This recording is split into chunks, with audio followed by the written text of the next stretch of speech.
తెలంగాణలో విద్యా వ్యవస్థను పూర్తిగా భ్రష్టు పట్టిస్తుంది కాంగ్రెస్ సర్కార్.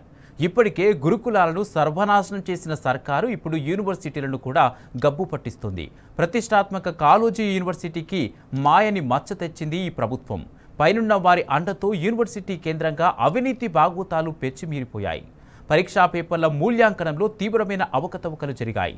హరీష్ రావు లేఖతో మొద్దునిద్ర వీడిన రేవంత్ ప్రభుత్వం Kaloji university vice chancellor doctor నందకుమార్తో రాజీనామా చేయించింది.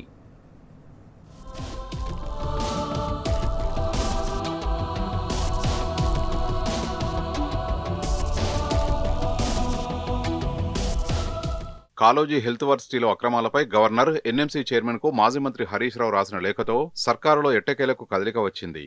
అక్రమార్కులపై ప్రభుత్వం కొరడా జల్పించింది. బాధ్యుడిపై ముఖ్యమంత్రి రేవంత్ రెడ్డి సీరియస్ అయిన కాసేపటికే vice chancellor doctor Nandakumar Reddy రాజీనామా చేయడం తీవ్ర చర్చనీయాంశమైంది. మెడికల్ విద్యార్థులు ఫెయిల్ అయిన తర్వాత అడ్డదారులు పాస్ చేయించుకునేందుకు యత్నించడం, ఇందుకు వర్సిటీ అధికారులు సైతం సహకరించిన ఘటన రాష్ట్ర వ్యాప్తంగా సంచలనం సృష్టించింది. కాళోజీ ఆరోగ్య విశ్వవిద్యాలయం పరిధిలోని ఓ ప్రైవేటు మెడికల్ కాలేజీలో కొంతమంది విద్యార్థులు పరీక్షల్లో ఫెయిల్ కాగా రీవాల్యుయేషన్ పేరిట వారిని మళ్లీ పాస్ చేసినట్లు ఆరోపణలు వెల్లువెత్తాయి. ఇదెలా సాధ్యమైందని కొంతమంది ఆరా తీయగా అసలు విషయాలు వెలుగు చూశాయి.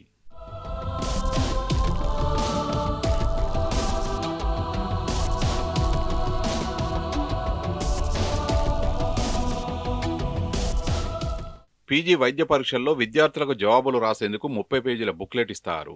దానిపై విద్యార్థి hall ticket number, QR code ఉంటుంది. ఇంటూ మార్కు అధికారులు వేస్తారు. అలా క్రాస్ మార్కింగ్ చేసిన తర్వాతే ఇన్విజిలేటర్లు విద్యార్థుల ఆన్సర్ షీట్లను తీసుకుంటారు. తర్వాత వాటిని స్కాన్ చేసి జంబ్లింగ్ పద్ధతిలో వివిధ కళాశాలలకు పంపుతారు. సంబంధిత సబ్జెక్టుల అధ్యాపకులు వాటిని ఆన్లైన్లోనే దిద్దుతారు.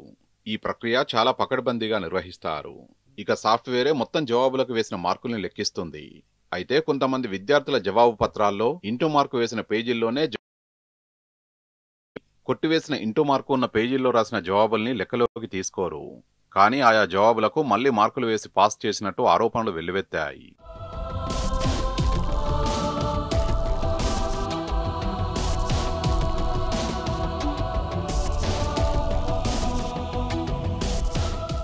పీజీ పరీక్షల్లో రీవాల్యుయేషన్ కు అవకాశమే ఉండదు. కేవలం రీకౌంటింగ్ మాత్రమే ఉంటుంది. అయినా విద్యార్థుల్ని పాస్ చేయడం కలకలం రేపింది. ఆరోపణలు తీవ్రతరం కావడం, ప్రభుత్వం దృష్టికి ఈ వ్యవహారం వెళ్లడంతో ప్రాథమిక విచారణ చేయించాలని హెల్త్ సెక్రటరీ క్రిస్టినా జడ్చొంగ్తోనూ సర్కారు ఆదేశించింది.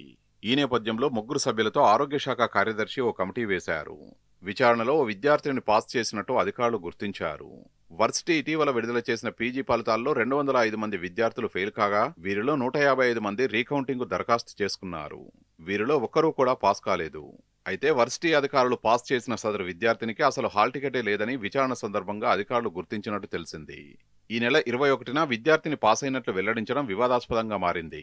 ఇక ఈ ఘటనపై 3 సభ్యుల కమిటీ నివేదికను హెల్త్ సెక్రటరీకి అందజేసింది. Health secretary CS Ramakrishnarao varsity VC Nandakumar రెడ్డితో సచివాలయంలో మాట్లాడి జరిగిన పరిణామాల్ని అడిగి తెలుసుకున్నారు.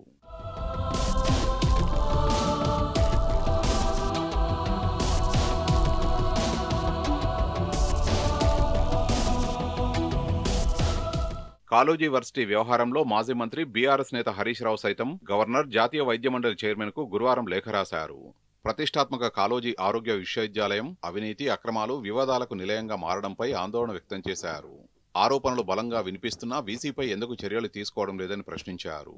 హరీష్ రావు లేఖతో కాంగ్రెస్ సర్కారులో ఎట్టకేలకు చలనం వచ్చింది. కాళోజీ వర్సిటీ వ్యవహారాలపై ముఖ్యమంత్రి రేవంత్ రెడ్డి ఆగ్రహం వ్యక్తం చేశారు.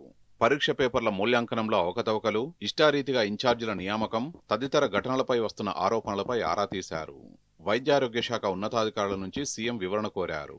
ఉన్నతమైన వర్సిటీలో అస్తవ్యస్త పరిస్థితికి కారణమైన వారిపై చర్యలు తీసుకోవాలని సీఎం ఆదేశించారు. సీఎం ప్రకటన వెలువడిన కాసేపటికే నాటకీయంగా వీసీ తన రాజీనామాను ప్రభుత్వానికి సమర్పించారు.